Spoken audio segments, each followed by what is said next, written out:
So, public speakers want to be liked and accepted, but sometimes when speakers are delivering a keynote, they may think it's safe to force the funny. They may feel like they need to deliberately tell a joke every couple of minutes or couple of seconds to get the crowd laughing. Newsflash, most speakers aren't comedians. Comedians are trained assassins when it comes to delivering jokes and storytelling. In a lot of ways, a comedian can be looked at as a speaker, but a speaker should never try to aim to be looked at as a comedian. You don't want to force the comedy. You want it to naturally come, which many have failed to realize in the moment. We all have funny stories we can tell. Not only are they funny, but your audience can learn from them as well. Maybe they can learn from them because they're relatable, or maybe they can learn from them because it's something that they would never do, think, or tell of themselves. But the point is, there's something funny that you've witnessed or been through that your audience may find funny and can learn from. I'm simply not the go-to person for a joke. If you ask me to tell a joke on the spot, there's a 95% chance that I will likely bomb. When I was younger, I was always a listener and a butt of many jokes as my friends would join one another. But as I matured and experienced life, I realized that just like any human being, I have real life experiences that are actually quite funny.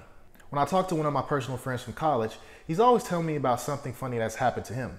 He never forces it into our conversations either. It almost feels like he's poking fun at himself, which is a great way to naturally be funny if you feel anxious about it.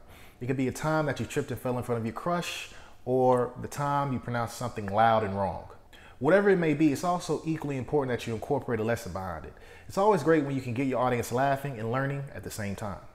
In tip number 13, I talked about being vulnerable in an attempt to connect with your audience. Truth be told, there could be humor in your pain.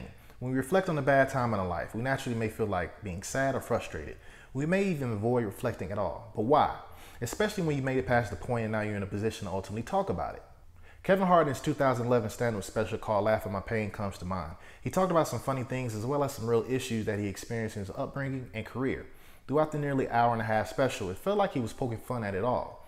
It's an example of how talking about one's life experience, although it may be tough to do, can really be a joy for others. Even if it's painful, you have to figure out a way to talk about it. It makes you appear human, even if you're on a big stage. It makes you feel relatable. Before I wrap this tip up, I need you to remember one more thing. Never say, all right, let me tell you a joke. Or never say, listen, let me tell you a funny story. You don't need everyone to be put on alert. Doing that automatically puts pressure on you and raises the stakes. If your joke or story doesn't turn out to be as funny as you thought it would be, then it could be a real big disappointment for everybody involved. You're automatically putting a high amount of pressure on yourself to deliver with very little room for mistakes. Instead of making a big deal about it, just naturally transition into it.